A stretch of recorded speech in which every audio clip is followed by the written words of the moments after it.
आज राज्यातील शेतकरी बांधवांसाठी अतिशय महत्त्वाच्या आणि दिलासादायक बातम्या समोर आल्या आहेत. सर्वात मोठी बातमी म्हणजे 30 जूनपूर्वी राज्यातील शेतकऱ्यांना कर्जमाफी दिली जाणार असल्याची घोषणा मुख्यमंत्री देवेंद्र फडणवीस यांनी सातारा येथे केली आहे.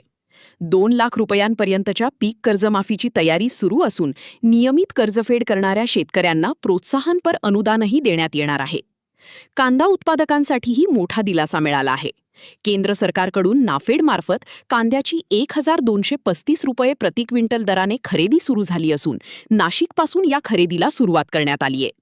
सोयाबीनचे दर 6000च्या पुढे गेले असून तेलबियांच्या मागणीत वाढ झाल्याने बाजारात तेजीचे संकेत कायम आहेत.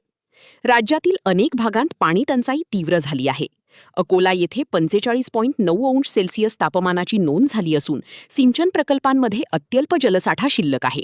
यामुळे कृषी विभागाने जलसंधारण, ठिबक सिंचन आणि कमी पाण्यात येणाऱ्या पिकांवर भर देण्याचे आवाहन केले आहे. खरीप हंगामाच्या पार्श्वभूमीवर खत आणि बियाण्यांची मागणी वाढली आहे. कृत्रिम टंचाई निर्माण करणाऱ्या विक्रेत्यांवर कठोर कारवाईचा इशारा कृषी विभागाने दिला आहे.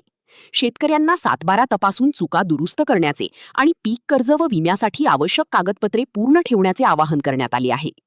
मान्सून आज अंदमानात दाखल होण्याची शक्यता असून केरळमध्ये 26 मे रोजी आणि महाराष्ट्रात 5 ते 7 जून दरम्यान आगमन होण्याचा अंदाज इंडिया मेट्रोलॉजिकल डिपार्टमेंटने व्यक्त केला आहे.